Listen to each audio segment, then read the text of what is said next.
Salut la compagnie, j'espère que vous allez bien. On se retrouve aujourd'hui pour une nouvelle vidéo. Tout simplement parce que j'ai fait un post Instagram qui s'appelle 5 choses que j'ai appris en étant sexologue à mon propre compte.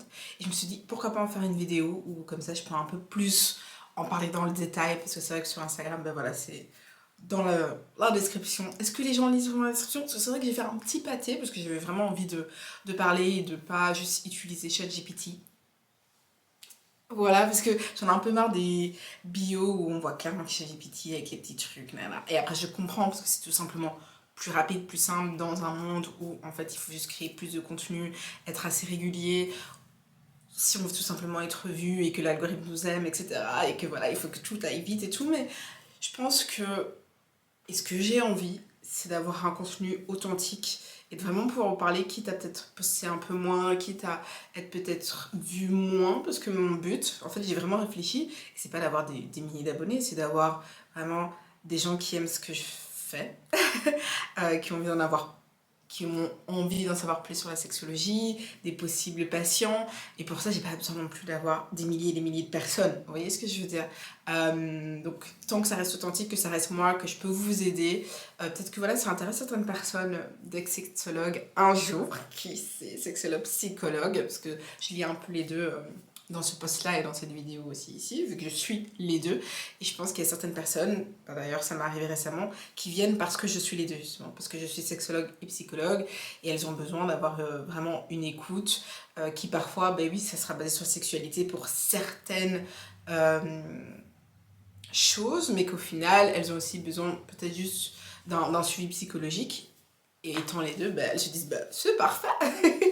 Et donc voilà, on va rentrer dans le vif du sujet. Donc, 5 choses que j'ai appris en étant sexologue à mon propre compte. La première chose, c'est d'être bien entouré.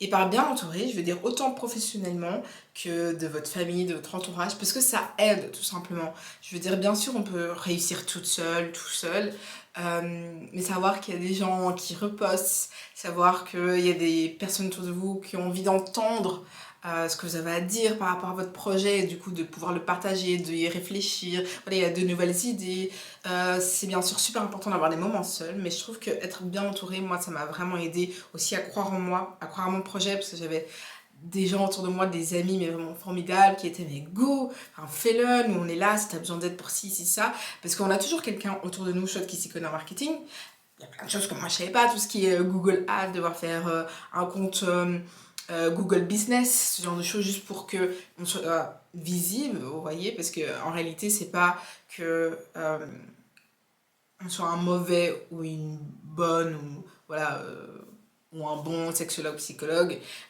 tant que les gens ne vous voient pas, ne savent pas que vous existez, en fait on peut même pas parler de est-ce que vous êtes bien ou pas parce que les gens vont juste pas venir chez vous. Donc c'est vraiment super important de juste être visible, pas trop non plus, parce que moi je trouve que en tant que psychologue, sexologue, on n'est pas là pour faire des promotions, pour être des influenceurs. En tout cas c'est pas le but de tout le monde et ça devrait pas être le but de tout le monde, je pense. Donc il faut aussi trouver le juste milieu. Normalement déontologiquement on n'a pas le droit de faire tout ce qui est par exemple première consultation gratuite. En fait on n'a pas le droit tout simplement de faire ça, donc c'est vrai que il y a pas mal de trucs en mode oui, je suis capable de vous amener plein de patients, essayez de faire ci, ça. Il faut savoir que en tant que psychologue, on a signé une charte normalement. Donc il y a certaines choses en fait qu'on peut pas faire tout simplement. Donc tout ce qui est vraiment basé sur euh, des promotions, sur des réductions, sur vraiment se vendre, en fait normalement on ne peut pas. Mais bien sûr, ce qui est lié à être bien entouré, c'est être entouré de médecins, de professionnels de la santé, de kinés, de voilà, avoir vraiment un chouette réseau pour déjà parfois pouvoir se passer des patients. Hein, parce que tout simplement il y a des médecins qui se rendent bien compte que le problème de leur patient n'est pas du tout médical, et donc là ils se disent ah ce serait peut-être intéressant pour vous d'aller voir un ou une sexologue, et puis là ah bah j'arrive. Et donc pour ça, il faut qu'ils vous connaissent, encore une fois. Donc c'est pour ça que c'est important de pouvoir parler avec d'autres professionnels. Moi j'ai la chance d'être dans un centre pluridisciplinaire et donc souvent ce qui arrive c'est que j'ai des patients, ils viennent juste pour une ordonnance, mais moi je peux pas donner l'ordonnance en tant que psychologue. Et donc j'allais descendre tout simplement les escaliers et je pouvais aller parler avec le médecin, voir si c'était possible ou pas. Bien sûr, le médecin fait quand même une mini consultation aussi avec le patient, hein, parce que je pense que le médecin il a peut-être aussi envie d'en savoir un peu plus avant de donner une ordonnance, juste pour donner une ordonnance, ce qui est normal, je trouve. Mais voilà, c'est très important de pouvoir parler, surtout pour moi en tant que sexologue, kiné, urologue, parfois médecin généraliste, parce que vu qu'ils n'ont pas énormément de temps durant leur consultation, parfois, voilà, avec moi, les patients, ils ont quand même beaucoup plus de temps, ils sont vraiment là pour discuter, et puis, vu que c'est un sujet qui parfois est tabou, où les gens sont gênés, ils sont pas spécialement à l'aise de le dire avec le médecin généraliste, qui est le médecin qui est là, ou là, bien sûr, depuis des années, qui connaît leur famille, etc. Donc là, encore une fois, je peux rentrer en jeu, mais encore une fois, il faut qu'on connaisse mon nom pour pouvoir dire « Ah, ben allez voir Célie ». Donc voilà, ça passe quand même par là, donc être bien entouré. Faites ça, c'est super important, vraiment. S'il y avait un conseil que je pourrais vous donner, être bien entouré. Quitte à aller peut-être dans les hôpitaux, dans les petits cabinets, appeler, voilà, donner vos cartes de visite. Parce que voilà, il y a la grosse pub là sur Instagram. Ouais, les cartes de visite, ça sert à rien, les nanani, nanana, les trucs de l'époque, il faut arrêter et tout. Mais après, voilà, moi je vais en Belgique. Une carte de visite, si t'en as pas, c'est un peu difficile pour les médecins, surtout.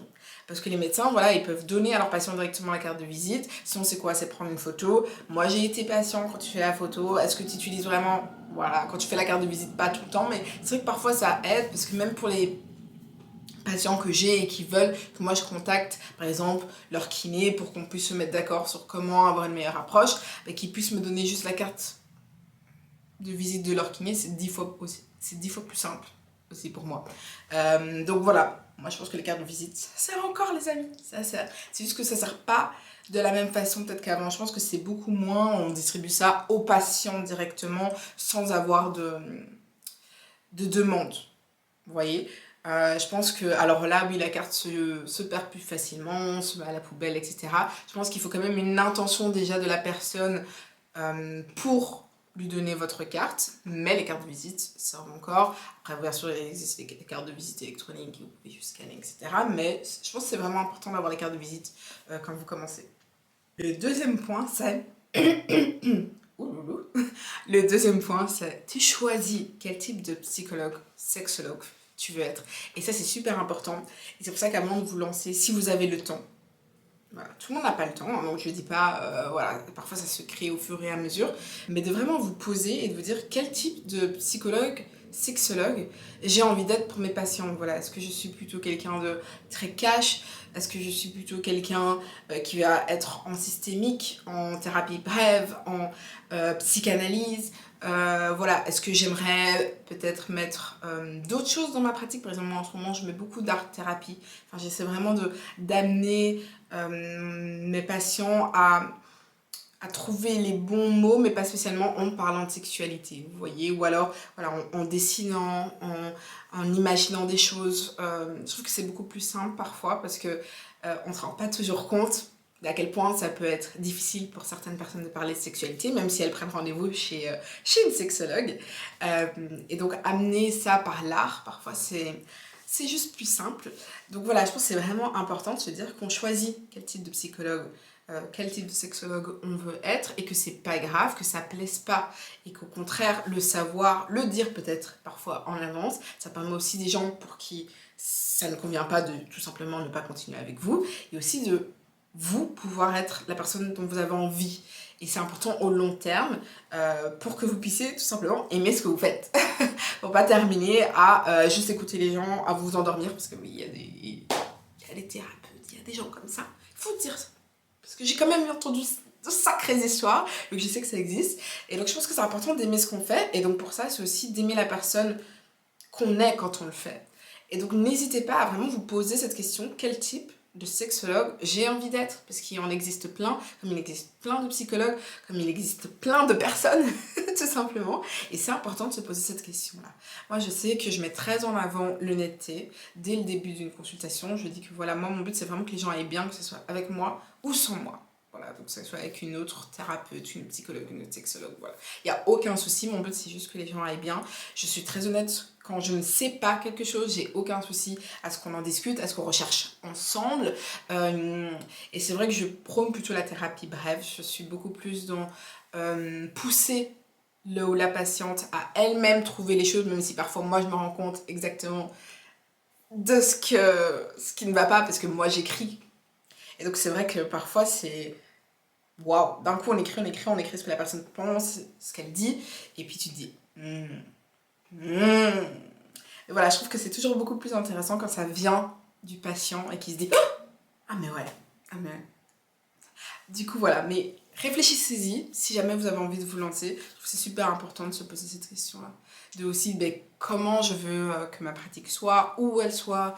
Voilà, moi j'ai un cabinet à Charleroi, je pense que j'aurais peut-être dû prendre plus de temps pour réfléchir à pourquoi Charleroi, est-ce qu'il y a vraiment des avantages à ça, pourquoi pas à Bruxelles, essayer de chercher beaucoup plus à Bruxelles, voilà, de voir l'aménagement possible pour vous. Il faut réfléchir à tout ça, être indépendant, parce qu'on est en Belgique ou pas, indépendant complémentaire, quel statut, les impôts, les cotisations. Il y a vraiment énormément de choses d'un point de vue administratif aussi. Mais ça, je pense que j'en ferai une autre vidéo si ça vous intéresse, parce que il y a tellement de choses. En plus, là, bientôt, il va y avoir les impôts à payer. Et que Dieu soit avec moi.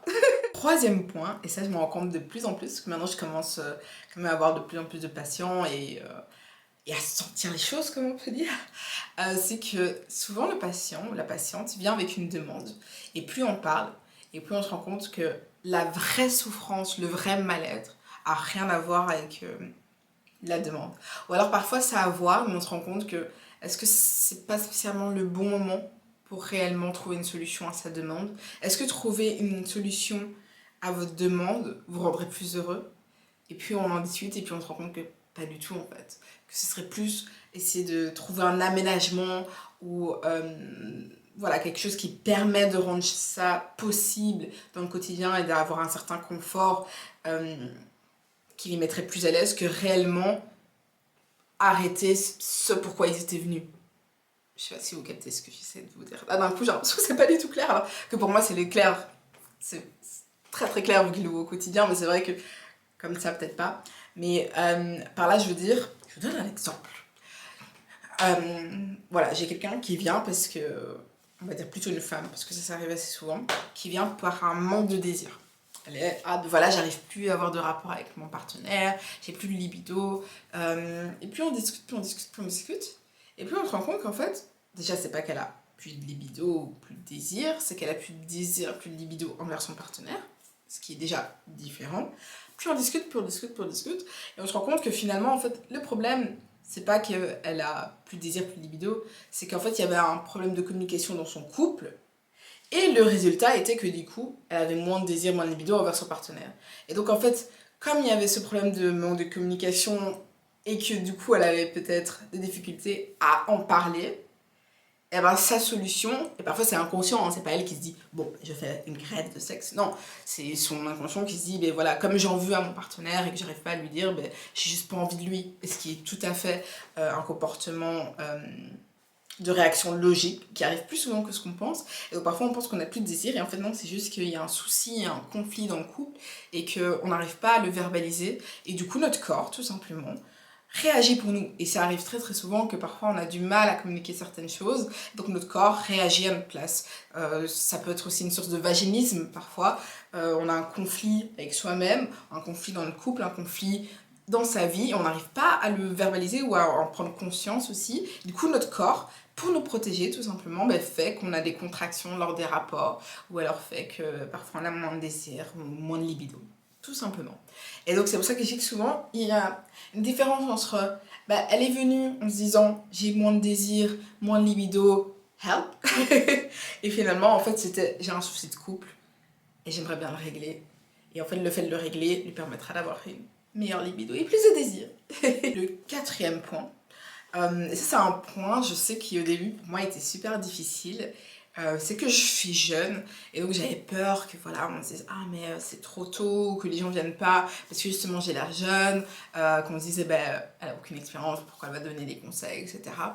Et étonnamment j'ai quand même pas mal de personnes qui viennent justement parce que je suis jeune, parce que je peux apporter quelque chose de nouveau, que peut-être mes connaissances sont mises à jour, ou tout simplement qui ont eu de l'expérience déjà avec des praticiens plus jeunes et avec qui ça se passait super bien. Et donc, franchement, c'est plus un avantage, en tout cas plus que ce que je pensais pour l'instant, et ça me rassure, surtout que je me dis qu'au final, ben, tout peut être un avantage, ça dépend. Il y a certainement des personnes qui viennent pas me voir parce que je suis jeune, mais il y en a qui viennent parce que je suis jeune aussi, et donc tant mieux. Au bout d'un moment, c'est aussi un matching entre le sexologue et le patient. Et donc si tous les deux on est contents et qu'on arrive à avancer ensemble, bah, c'est le principal. Et donc voilà, j'ai tout à fait conscience que je perds peut-être une partie de la population, mais au moins celle que j'ai vient en voulant vraiment être avec moi, en quelque sorte, si je peux dire comme ça, mais en tout cas n'est pas freinée par mon âge.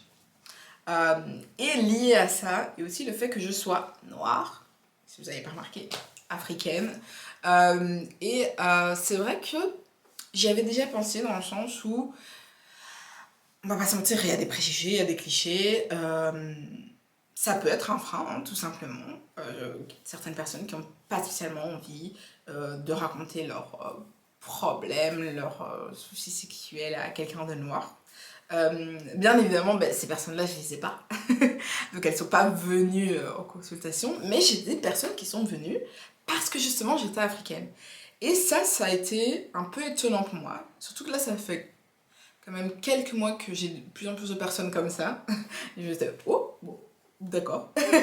Parce que elles ont le sentiment que je serais beaucoup plus ouverte culturellement, beaucoup plus ouverte de manière générale sur ce qui existe dans le monde. Après voilà, ça reste un préjugé, en quelque sorte, parce que elles n'ont aucune idée de si c'est vrai ou pas, et je ne compte pas infirmer ou confirmer, parce que l'idée c'est que, en tant que psychologue, je ne mets pas ma propre vie sur le patient, parce que je ne veux pas que ça ait un impact, et tout simplement, il ou elle n'a pas besoin de savoir ça. Mais je trouve ça super intéressant que quelque chose que moi j'ai vu que le négatif, ah ben je vais perdre des gens qui... Après voilà, je vais pas mentir, hein, ne pas avoir des patients racistes, ça ne me dérange pas. Mais finalement, il y a aussi un avantage, il y a des gens qui viennent parce que justement je suis noire et africaine. Donc intéressant. Et je parle de ce point aussi pour vous dire que n'ayez pas peur. Au contraire, lancez-vous, parce que c'est facile de se trouver des excuses, c'est facile de trouver des freins, de dire non, mais c'est pas le bon moment, oh, ta. Et puis finalement, quand on se lance, on se rend compte que ce pourquoi on se disait non, mais en fait, je vais pas me lancer, et ben ce sont des choses pour lesquelles les gens disent, ben, en fait, c'est pour ça que je vais aller te voir toi. Et c'est pour ça que je trouve ça super intéressant de vous en parler aujourd'hui, parce que j'ai envie de vous dire, croyez en vous, parce qu'il y aura d'autres personnes qui croiront en vous, mais il faut leur laisser la chance en fait. Si vous-même vous vous lancez pas, comment vous voulez que quelqu'un puisse venir vers vous ou tout simplement acheter votre produit si vous avez envie de lancer un produit, une entreprise ou autre. Si ça n'existe pas, il y a sûrement quelqu'un qui a envie de croire en vous et qui a envie de vous donner peut-être son argent. Donc lancez-vous tout simplement. Et le dernier point, qui peut être un petit peu marrant quand on y pense, c'est qu'il y a des personnes qui vont prendre rendez-vous mais qui n'ont aucune idée de ce que c'est un ou une sexologue. Et je pense que c'est important de vous en parler si jamais vous vous lancez en tant que psy, sexologue. Après, souvent psy, les gens savent ce que c'est. Mais sexologue, parce que du coup, parfois, vous allez vraiment avoir des personnes devant vous qui sont pas spécialement prêts à parler de sexualité alors qu'ils ont pris rendez-vous, ou des personnes qui viennent en pensant que vous êtes docteur et donc qui voudront seulement une ordonnance, ou des personnes qui ne savent pas en fait qu'est-ce qu'elles ont le droit ou pas de vous dire. Et donc c'est parfois intéressant, juste au début de la consultation, de vous présenter, de rappeler voilà, à quoi sert une sexologue, qu'est-ce que le patient peut attendre aussi des consultations, rappeler que ce ne sera pas après une consultation que tout ira mieux, même si parfois ça arrive, mais que le plus souvent ça reste une thérapie, donc ça demande plusieurs consultations.